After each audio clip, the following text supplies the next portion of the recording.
In a dry and arid land under the scorching sun of Gilead there emerged a man destined to become one of the greatest prophets in the history of mankind to this day. His name was Elijah. The Tishbite, who needed no written chronicles for his fame to spread, his story spoke louder than the achievements of many kings in the 9th century before Christ. Elijah shone like a beacon of truth, challenging kings and reviving faith in a kingdom plunged into shadows. Elijah's relevance in the divine plan was unquestionable, foretold in Malachi 4:5. Behold, I will send you Elijah the prophet before the coming of the great and dreadful day of the Lord. This prophecy echoed in the hearts of all, waiting for the return of this messenger of God. His emergence, shrouded in mystery, only reinforced his enigmatic figure, although the Bible states his origin from Gilead. Little is known about his family or his roots, which only increased curiosity about this prophet. If this type of content about the teachings of the Bible interest you, I ask for your support with your subscription, and don't forget to activate the bell so you don't miss any of our upcoming videos. Elijah was not just a man of words, his physical endurance was remarkable. The Bible recounts in 1 Kings 17:1 his challenging words to Ahab, announcing a great drought by his word. His act of running ahead of Ahab's chariot from Mount Carmel to there evidences his vigorous physical condition. His journey was marked by powerful acts and divine interventions. After confronting Ahab, God led him to the brook Cherith, where he was miraculously sustained by ravens.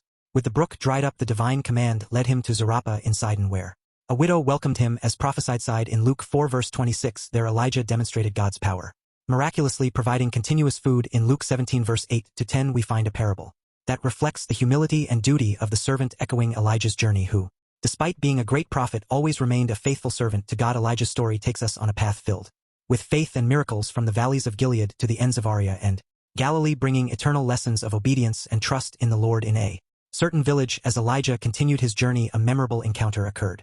10 leprous men, excluded and desperate, cried out for mercy to Jesus, pleading for healing. Jesus, seeing them, instructed them to present themselves before the priests, an act of faith that resulted in their purification. Among the healed, a Samaritan, recognizing the miracle, returned glorifying God and thanking Jesus, demonstrating the universality of divine grace. Upon arriving at Zarephath, Elijah found a widow facing scarcity. Her last resources of flour and oil were nearly depleted. Elijah, however, brought a message of hope. He first asked for a loaf of bread and promised that the supplies would last until the return of the rains. This promise tested the widow's faith, confronting her and in God. The widow's son, however, fell gravely ill. At the peak of despair, the woman confronted Elijah, reflecting human pain in the face of suffering. Elijah, moved by compassion and trust in God's power, interceded for the boy. Taking him to his room, Elijah cried out to God, stretching himself over the boy in an act of intense supplication. The miracle occurred. Life returned to the boy. The mother, witnessing God's power through Elijah, recognized in him a true man of God whose words reflected divine truth. This act reaffirmed Elijah's mission and demonstrated God's mercy, even in the most painful circumstances. The widow's faith was restored, and the miracle served as a testimony of God's presence and power on Mount Carmel. Elijah would face another challenge. The land was ravaged by drought, and God instructed Elijah to present himself before Ahab, promising to send rain upon the land. This moment set the stage for one of the most dramatic confrontations between true faith and idolatry. Ahab, at the same time, faced a great famine in Samaria. Obadiah, a devout follower of the Lord, played a crucial role protecting the prophets of God from Jezebel's massacre. Elijah, aware of the risks, bravely set out to fulfill the divine command. Elijah's narrative takes us down a path filled with faith and challenges. Each episode, from the miraculous provision at the widow's house to the imminent confrontation on Mount Carmel, reveals a pattern of dependence and trust in God, marking Elijah as one of the great prophets of Israel whose life was a testimony to God's power and faithfulness as the land suffered under the severe drought. Ahab and Obadiah, in a desperate attempt to save what was left of their flocks, divided the lands in search of pasture. Ahab went in one direction while Obadiah went in another, each hoping to find some remaining grass. In the course of their search, Obadiah unexpectedly encountered Elijah. Recognizing the prophet, Obadiah showed reverence but also expressed his fear. He knew of Ahab's efforts to find Elijah and feared the consequences of announcing the prophet's presence. Obadiah, a man of faith since his youth, revealed to Elijah how he had protected the Lord's prophets, risking his life before Jezebel's wrath. His loyalty to God was unbreakable, but the fear of reprisals from Ahab was palpable. Elijah, however, assured Obadiah that he would present himself before Ahab. This promise represented more than a meeting. It was a confrontation of faith, a prelude to a greater challenge to come. On Mount Carmel, obeying Elijah, Obadiah went to meet Ahab and announced the prophet's presence. Ahab, upon meeting Elijah, confronted him, accusing him of being the cause of Israel's troubles. Elijah firmly refuted this, pointing out that the true cause of the country's woes was idolatry and disobedience to God. Elijah then proposed a decisive challenge on Mount Carmel to gather all of Israel, including the 450 prophets of Baal and the 400 prophets of Asherah. It was a call for the people to decide whom they would truly serve the Lord or Baal. On Mount Carmel, before a crowd divided in their faith, Elijah confronted the people with a clear choice: to follow the Lord or to Follow Baal. His message was direct, challenging the people to make a definitive decision. The test would be simple yet powerful. 2 bulls would be prepared, one for the prophets of Baal and another for Elijah, but only the true God would answer with fire from heaven. The people, realizing the seriousness of the challenge, agreed to the test. Elijah instructed the prophets of Baal to choose and prepare their bull, calling on their gods to light the fire. This moment was crucial, not just a test of divine power but a confrontation between true faith and the idolatrous practices that had corrupted Israel. The prophets of Baal in desperation called on their God from dawn until noon, but their prayers remained unanswered. Amid the silence, they resorted to extreme rituals, marking their bodies with cuts in hopes of a divine manifestation. Elijah, observing the futility of their efforts, taunted them, suggesting Baal might be busy or distant.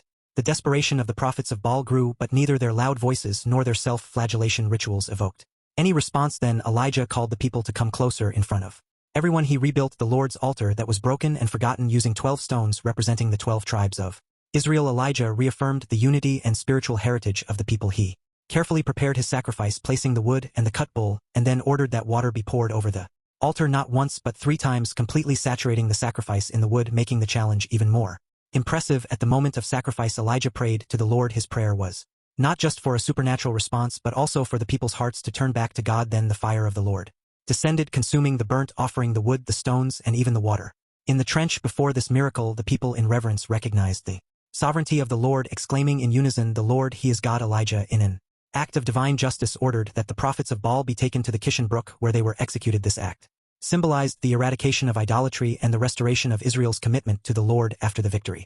On Mount Carmel, Elijah announced the arrival of rain. As he departed, Elijah climbed to the top of Carmel, humbly prostrated himself in prayer, waiting for the sign of the promised rain. After 7 attempts by his servant to spot any sign in the sky, finally a small cloud appeared. This small sign foretold the awaited change, the rain that would break the long drought. Soon the sky filled with clouds and a heavy rain fell upon the earth, a tangible sign of God's mercy and power. However, Elijah's victory on Carmel had consequences. Jezebel, furious at the defeat of her prophets, threatened Elijah, forcing him to flee to save his life. Discouraged and fearing, Elijah embarked on a solitary flight towards Bba in Judah, leaving behind his servant. Elijah, exhausted and desperate, took refuge in the desert. There alone, he expressed his wish to die. Feeling unable to continue at this moment of vulnerability, Elijah revealed his humanity, sharing the same feelings of hopelessness and limitation that all of us at some point face in the desert. Elijah, exhausted and without hope, found refuge under the shade of a broom tree. In his moment of greatest vulnerability, an angel of the Lord visited him, bringing sustenance and comfort. The bread baked on coals and the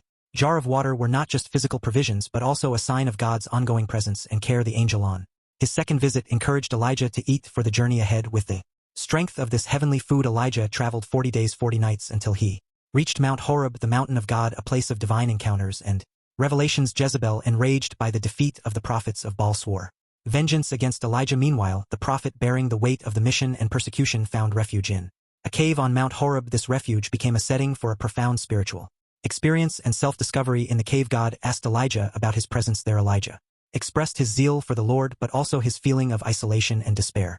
This honesty before God reflected the depth of his faith and the severity of the situation in Israel. God then made his presence known not through grand phenomena like strong wind, earthquake, or fire, but through a soft and gentle voice. This gentle yet powerful action was a reminder that God is found not only in spectacular acts but also in quiet and subtle moments. Elijah, hearing this soft voice, covered his face with his cloak in reverence and came out of the cave. God's voice questioned him again, and Elijah repeated his statement of zeal. In response, God gave him new instructions, marking a new chapter in his prophetic journey. God directed Elijah to return to the desert of Damascus and to anoint Hazael as king of Syria, Joaz as king of Israel, and Elisha as his prophetic successor. This act symbolized not just the continuity of Elijah's mission but also the ongoing divine plan for Israel. God also revealed to Elijah that there were 7,000 faithful remnants in Israel who had not bowed to Baal. This revelation was a source of comfort and hope for Elijah, reminding him that he was not alone in his struggle for fidelity to God. On Mount Sinai, Elijah was transformed by the revelation of God. He received not just specific instructions but also the assurance that God's mission would continue beyond his life. With this new perspective, Elijah set out to fulfill the divine orders. Elijah's first task was to find Elisha, the son of Shaphat, who was plowing the field. By casting his cloak over Elisha, Elijah signaled the transfer of the prophetic calling. Elisha, recognizing the gravity of this moment, left his labors to follow Elijah, marking the beginning of a new prophetic era in Israel. After being called by Elijah, Elisha showed deep respect for his roots and origins, asking permission to bid farewell to his parents, a gesture symbolizing both gratitude and the transition to his new life as a prophet. Elijah, understanding the depth of this moment, allowed Elisha to follow his heart. Elisha, in a symbolic gesture of farewell slaughtered the oxen he had been plowing with and shared the meat with the people, marking the end of his former life and the beginning of his journey as God's servant. The transition from Elijah to Elisha was more than a mere meeting, it was a moment of transformation. Elisha, by accepting Elijah's cloak, committed to a path of dedication and service to the Lord, a decision that would shape the rest of his life. Meanwhile, Elisha traveled to Damascus, where Ben-Hadad, the king of Syria, was gravely ill. The king, eager to know the outcome of his illness, sent Hail with gifts to Elisha, seeking a word from the Lord. This encounter between Elisha and Hail was filled with deep meanings and future consequences for Syria and Israel. Elisha, upon meeting Hail, delivered an ambiguous message. Hazael would recover from his illness but would nonetheless die. This enigma revealed not only the future of the king but also the complexity of God's designs and the role Hail would play in them. The prophet, seeing the future through Hail, wept, foreseeing the suffering Hazael would inflict upon the people of Israel, a vision that deeply moved him. Hazael, confused by Elisha's reaction, did not fully understand the impact of his future actions. Hearing Elisha's prophecy about his rise to the throne, he questioned his own capacity to commit such atrocities, but Elisha's response was clear: it was what God had revealed. Thus Hazael returned to Ben-Hadad, whose death soon followed. Fulfilling the prophetic word, the story of Naboth and his vineyard follows. Ahab desired Naboth's vineyard to turn it into a garden.